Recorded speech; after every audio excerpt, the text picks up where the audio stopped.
Olá pessoal, tudo bem? A gente vai entrar agora num dos módulos que eu mais gosto nesse curso, que é o de gestão de pessoas. Como eu disse nas aulas passadas, as pessoas são o pilar mais importante de um turnaround.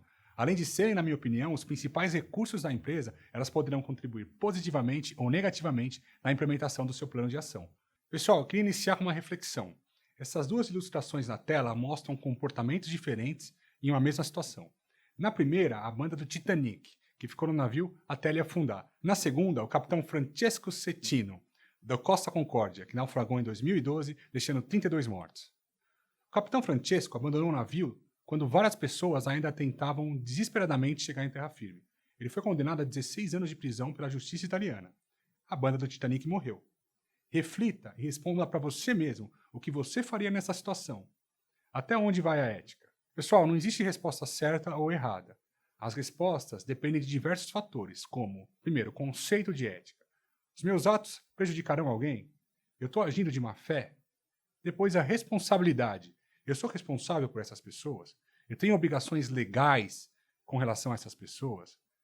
O interesse coletivo também tem que ser analisado. Minhas ações beneficiam a mim ou ao coletivo? Quem são os verdadeiros beneficiados com as minhas ações?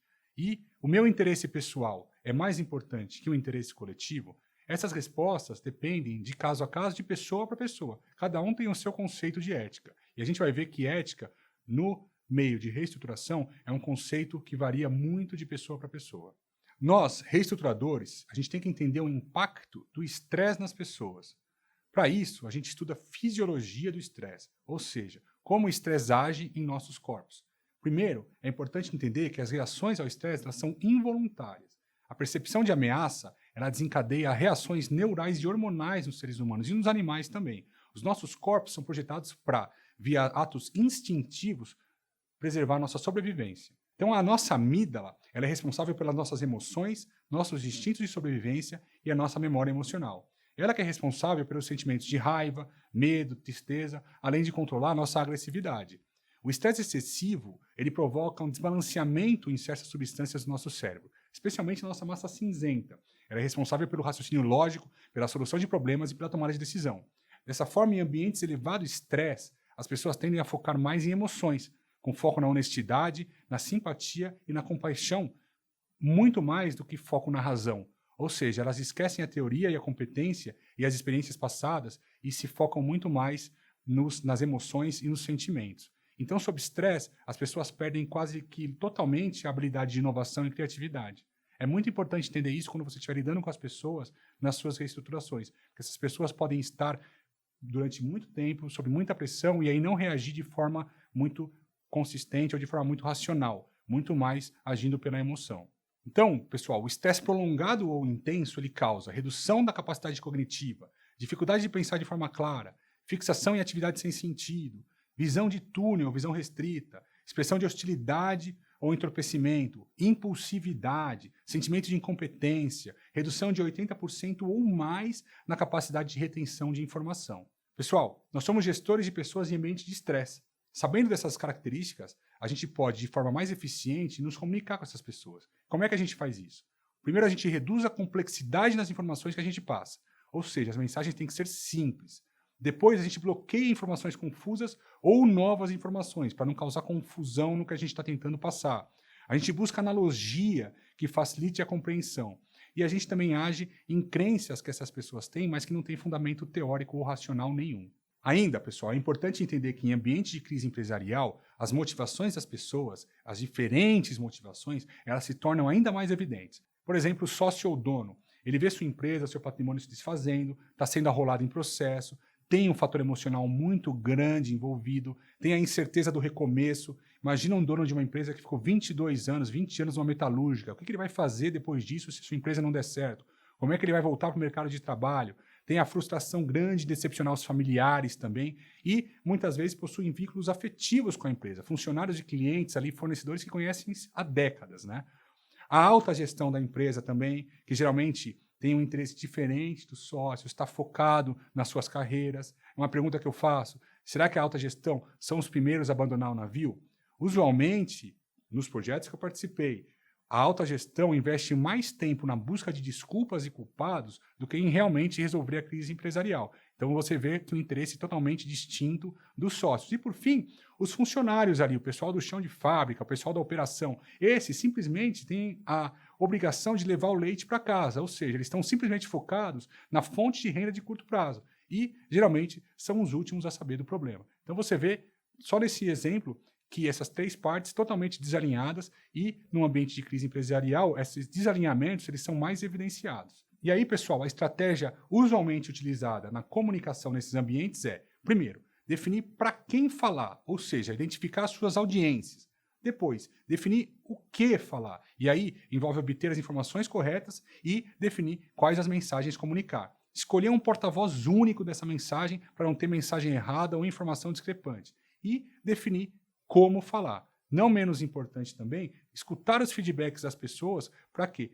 Gerar ciclos de comunicação. Ou seja, baseado no que você ouviu das pessoas, você comunicar novamente, se comunicar, estar bem perto de com quem você está falando, para que estejam sempre muito bem alinhadas os interesses e as partes. E a imagem aí na tela ilustra um pouco do que eu acabei de dizer. O foco de uma comunicação efetiva deve ser o de antecipar as perguntas. Se você está gerenciando uma crise, você tem que estar preparado para as perguntas difíceis. A gente já falou aqui que as preocupações dos afetados pela crise podem ser previstas antecipadamente. Eu falei disso lá nas primeiras aulas. Você então precisa preparar suas mensagens para responder antecipadamente a essas preocupações. Porque, ao agir rápido, você mitiga as mentiras e os boatos, que podem ser bastante prejudiciais para a sua empresa. É interessante também ter um plano para a lei de Murphy. Ou seja, caso a notícia vaze antes na mídia, por exemplo, o que você vai fazer? Você tem que lembrar que as primeiras impressões são as mais duradouras. Ainda, você tem que manter o contato próximo com os envolvidos. Para quê? Para passar credibilidade através de mensagem consistente, compreensível e honesta. A confiança e a credibilidade elas são cruciais para sustentar o apoio das pessoas durante e após as crises. Os elementos para a credibilidade são ter empatia, ter cuidado, demonstrar competência, demonstrar experiência, ser honesto na comunicação com as pessoas, ser aberto com as pessoas, demonstrar compromisso e dedicação. Sem esses elementos, você não vai passar credibilidade para credor, para devedor, para as empresas, para o mercado, ou seja, para nenhum stakeholder. Um exemplo de comunicação efetiva foi como o prefeito de Nova York, o Mayor Giuliani, agiu lá nas quedas das Torres Gêmeas, no 11 de setembro. As mensagens foram: se você estiver abaixo da Rua Canal, fique calmo e vá para o norte. O resultado final vai ser um número horrendo de vidas perdidas. Agora, temos que nos concentrar em salvar o maior número de pessoas. 3 mensagens, não mais do que 10 segundos cada, não mais do que 15 palavras. Ou seja, ele sabia que as mensagens principais tinham que ser passadas no momento em que as pessoas estavam sob estresse intenso e não tinham foco na razão, mas sim na emoção. Então, mensagens simples, diretas e focadas. Pessoal, é interessante também, assim como os 11 erros que a gente passou em gestão, entender quais são os principais erros de comunicação. Primeiro erro, soltar a notícia na mídia antes de informar seus funcionários. Isso é horrível. Os funcionários querem e merecem ser informados antecipadamente. Fazer isso, soltar na mídia antes de falar com os funcionários, demonstra falta de respeito e comprometimento com as pessoas na empresa.